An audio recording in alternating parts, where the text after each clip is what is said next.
In what has to be one of the funniest videos I've seen in a long time, the creator of Libs of TikTok confronts Alexandria Ocasio-Cortez for lying about her in Congress and delivers an ethics complaint. Now, you don't need me to give you that story. We'll play the video before getting into the finer details. But we have this video from Libs of TikTok, Haya Reichik, telling AOC outright, "You're a liar." And let me play this video because it is epic. Here we go. Super transphobic, and I never want to share space with you. Thank you. I am here outside the Cannon building. I was here last week because I attempted to ask AOC why she lied about me in a committee hearing. She cowered away. She refused to talk to me. So I'm back here today, 1 week later, and I'm going to deliver her an ethics complaint that I filed for lying about an American citizen in a committee hearing. So AOC, she broke the rules. Believe it or not, there's actually rules on Capitol Hill. And 23 Clause 1 is the big one. You got to act in a way that reflects credibility on the House. And lying about, a U.S. citizen certainly doesn't do that. So we're filing this ethics complaint. Let's go inside and see if she's there. How are you doing? We're just dropping off some mail for the conversation. Hi. So basically a few weeks ago, AOC lied about me in a committee hearing. Okay. So I tried to come last week and talk to her, but she kind of cowered away, wasn't interested in talking to me. So together with Mike from the Heritage Foundation Oversight. Look at this confused lady. He helped me file this ethics complaint. So we filed that. And if you can give it to AOC, I would really appreciate it. Thank you. And tell her to stop lying about American citizens. Right, have a good one. Okay. Thank you. Right, have a good one. Dropped off an ethics complaint at AOC's office, and unfortunately she wasn't there. So we left, and then I was walking through the Capitol, and guess who I bumped into? AOC herself. I just delivered an ethics complaint to your office because you lied about me in a committee hearing. Oh, hi. Yeah, no, so I actually I didn't. never You're inspired actually- about her. No, you're actually super transphobic, and I never want to share space with you. Thank you. Well, that's it. Here's the story from Fox News. AOC faces ethics complaint from Heritage Foundation for defaming Libs of TikTok creator. Basically, AOC said that she inspired a bomb threat. She lied. Let's read the news. The Heritage Foundation this week asked the Office of Congressional Ethics to open an investigation into Rep. Alexandria Ocasio-Cortez for falsely accusing and defaming the creator of Libs of TikTok, Haya Reichik. Heritage's complaint notes that in a February 8th hearing at the House Oversight and Accountability Committee, Ocasio-Cortez claimed that Reichik lied in a 2022 tweet by saying Boston Children's Hospital is now offering gender-affirming hysterectomies for young girls. That tweet was a response to a video of a doctor who was talking about hysterectomies, although the doctor never discussed the age of patients. Quote, "Are you aware that from August 11th to August 16th, that the account posted false information about Boston's Children's Hospital, claiming that they were providing hysterectomies to children?" Ocasio-Cortez asked a former Twitter executive about Reichik's tweet. "And are you aware that this lie was then circulated by other prominent far-right influencers?" Heritage's complaint argues that with those other statements, Ocasio-Cortez violated a House ethics rule by knowingly and intentionally defaming Haya Reichik, creator of the viral Libs of TikTok account, falsely accusing her of lying and disseminating disinformation. The 9-page complaint defends Reichik's views that Boston's Children's Hospital performs gender-affirming hysterectomies on young girls. Aside from being the premier pediatric hospital, Heritage noted that the hospital's website notes it performs gender affirmation surgery to eligible adolescents, and that the Journal of Clinical Medicine has documented that the hospital has performed 65 double mastectomies on minors over the course of 3 years.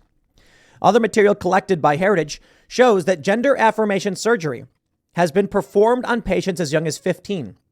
But the hospital quietly changed its website to reflect that genital surgeries are only performed on patients aged 18 and older. And I just want to pause real quick and point out that Jazz Jennings, the famous trans kid, was a minor when they received bottom surgery, if you want to call it. Now, I will stress that Jazz Jennings did not have genitals because of puberty blockers, which inhibited the growth. And thus, they did not have the material typically required to perform a penile inversion vaginoplasty. And they had to use stomach lining to create a, I don't know what you call it, right? They call it neovagina. But it's, look, it's one thing to do a penile inversion vaginoplasty, which certainly has its issues. It's another thing when an individual has been on puberty blockers for so long they actually don't have genital material to perform a surgery, and thus they have to craft an orifice, a wound, and then prevent it from closing and use stomach lining to create the interior. And I suppose the issue is the sole purpose of that the surgery is to create an organ for which the individual will never experience pleasure because of the puberty blockers, but a different individual, a male, can experience sexual pleasure by, penetrating the wound with his genitals. That's what they're doing. Anyway, let's read. Rep. Ocasio-Cortez's accusation that the tweet contained false information is itself outrightly false in its face. Rep. Ocasio-Cortez knowingly made this allegation in bad faith. And I think that's fair to say because AOC's team had they did the work setting this thing up. It added that AOC recklessly blamed Ms. Reichik and her tweet for the actions of other people reacting to Boston Children's Hospital's video, claiming that it fueled threats and harassment towards the hospital and its staff and incited violence against trans and LGBT people. Heritage argued that the Office of Congressional Ethics should reprimand Ocasio-Cortez, remind lawmakers they have a duty to refrain from making false accusations, strike the accusations from the record, and press AOC to apologize to Reichik. This week, Reichik delivered the complaint directly to Ocasio-Cortez's office and asked a House staffer to stop lying about American citizens. Reichik then ran into Ocasio-Cortez in the Capitol, which is just, oh man, brutal, because AOC actually poses for a picture with her. Quote, I just delivered an ethics complaint to your office because you lied about me in a committee hearing, Reichik said. Quote, you're actually super transphobic and I never want to share a space with you. AOC's office did not immediately respond to request for comment. AOC is a liar. It's what she does. I'd like to bring it back to January 6th, when AOC told that story that I love to bring up oh so much, where she said someone knocked on her door and she ran and hid in the bathroom and she heard someone go, where is she? Where is she? Which probably never happened, by the way. For those unfamiliar with this story. What happened was after January 6th, the insurrection, as they call it, many conservatives pointed out the story made no sense because AOC was not in the Capitol building. She was in a different building. And the media defended AOC. And actually, I posted about this. And then I had journalists DMing me being like, you're wrong. There are tunnels that connect the Capitol to that building. So her being scared makes sense. And so I'm sitting there thinking to myself, like, how did I get this one wrong? This doesn't make sense. I'm seeing these videos of all these people standing around outside the office. How is she scared? Sure enough, the story she told and the time frame she gave an exact time. That story happened 1 hour before anyone breached the Capitol building. So either AOC knew in advance the Capitol would be breached or she was lying. The simple answer is she was lying. But hey, if you want to be a conspiracy theorist and pretend that AOC knew in advance that people would breach the Capitol, I have to wonder how that would be possible. But I'm not a conspiracy theorist, so I think the simple answer is AOC is a liar. She made up a fake story. She's doing the same thing now. But I guess the problem is the people who follow AOC don't care about what's true. They're emotionally satisfied by her being a hate-filled, evil person. Now, to be fair, I will give AOC credit where credit is due. She's opposing the Restrict Act. Fine, fair point. If you do something good, I will give you credit for it. But I still think she's a bad person. And I think the only reason she's opposing the Restrict Act is because she wants to protect TikTok. Not that she actually cares that the Restrict Act is basically Patriot Act 2.0. Worse, Patriot Act on steroids.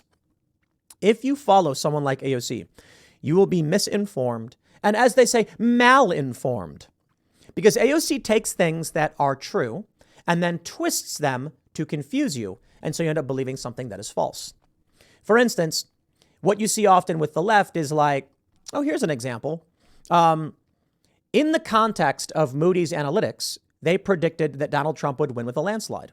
And so when I say something like that, what do? They clip it out of context. They remove all cultural relevance and cultural context from the statement and then say, look how wrong he was. Well, me citing Moody's Analytics isn't wrong. It's what they said. So I try to be more careful because they try to manipulate. I'll say, based on all of the facts in politics today, I think Donald Trump will win tremendously. However, things will change. Things will change. And who knows what will end up happening.